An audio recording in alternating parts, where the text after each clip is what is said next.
गतकाली विलंबित राति घटी एक अभावन घटना। कटक जिला निश्चिंत कोइली ब्लॉक नेमाल थाना अंतर्गत लेंडर भगवानपुर ग्राम में दुर्बृत्त माने ऋषिकेश मुदुली घरे पशि गला काटी बेले स्त्री कनक लता गुरुतर आक्रमण करथिले। एथिसह दुई छुआंकु अन्य एक घरे बंद करी दुर्बृत्त माने मारिदेबाकू धमक चमक देबा सह लक्षाधिक टंकार सुना अलंकार लुट करिसेंती। खबर पाई घटनास्थल में नेमाल थाना पुलिस पहुंची तदंत चलाइथिबा जणा जायछि।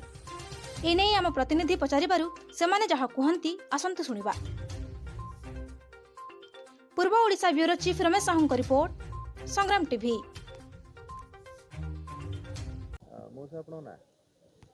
प्रमोद कुमार मुदुली। कौन घटना कहले नाती कौन कहला केमती कौन घटना हला?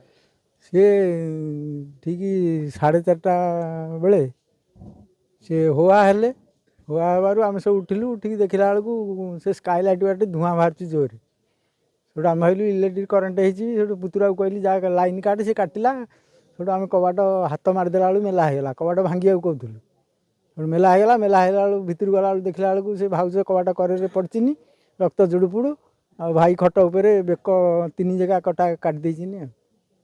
केमती से आसिले कौन किसी नाती कहिछि कि? नाती तो कहला कबाट आसी बाड़े फिटा फिटा ये फिटे देले जाई तापर से पशिगले। जिनस तो सब नहीं जाइए गडे सुना जिनस सब टोटाल से नाती कहवा कथा 3 जन कि 4 जन खंडे थे। नाती किसी है खाली टिके नागुर आंगुठी कटा है आ भाउज पूरा कान 2टा काट देनी बेक 2 जगह हाथ 2 जगह ओठ सब काट देनी। सी से जो टोका को अटकई देले बसिला जड़े जगिकी हाथ टी काट देकी बसिला जगिकी। हाँ